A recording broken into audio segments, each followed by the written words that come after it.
So Dr. Copeland, tell us about your career journey. How did you get to Hardin-Simmons?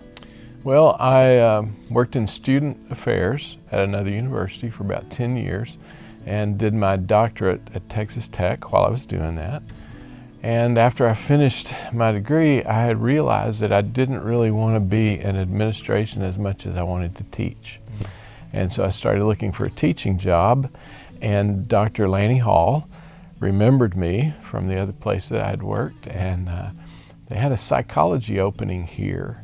And he told Dr. Turner, well, why don't you call Copeland, he might be interested. And he called me, and I was very interested.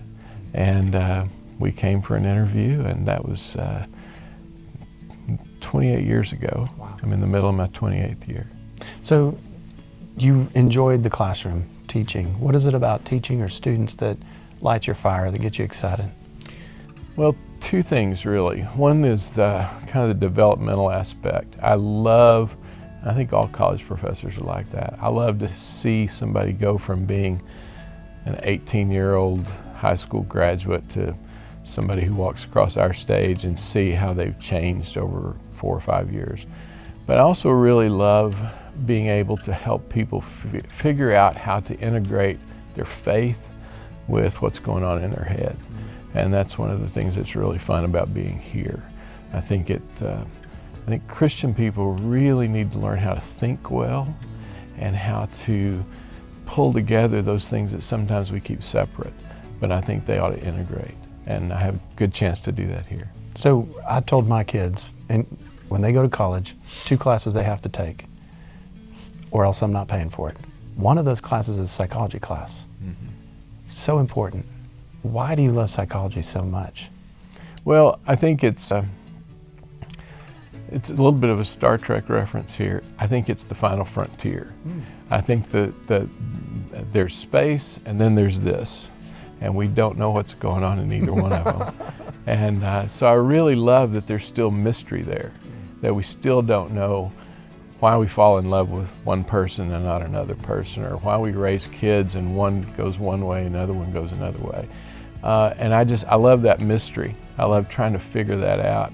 And I really like helping people. If I can do something to help somebody have a better marriage or be a better parent, that's really important to me, and that really fires me up a little bit.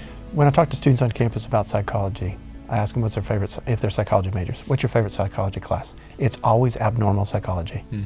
Do you have any idea why? Well, because it's where you hear all the bizarre stories and all the weird stuff and all the stuff that you see in a movie. That's, the normal stuff, like how to communicate well with your spouse, that doesn't make a very entertaining class.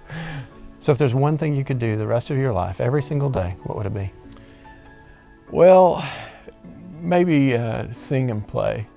I saw a show the other night, Tony Bennett, his 95th birthday, and he's had Alzheimer's for 5 years.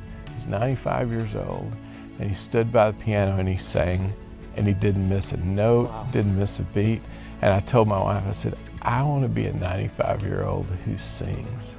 And music's huge for me. I sing and play something every day almost. And I think if I had to do one thing every day the rest of my life, it'd be sing and play. Any genre, any type of singing, any song? Classic rock, country music, gospel music, some contemporary Christian music, old hymns. Everything. Yeah. That's good.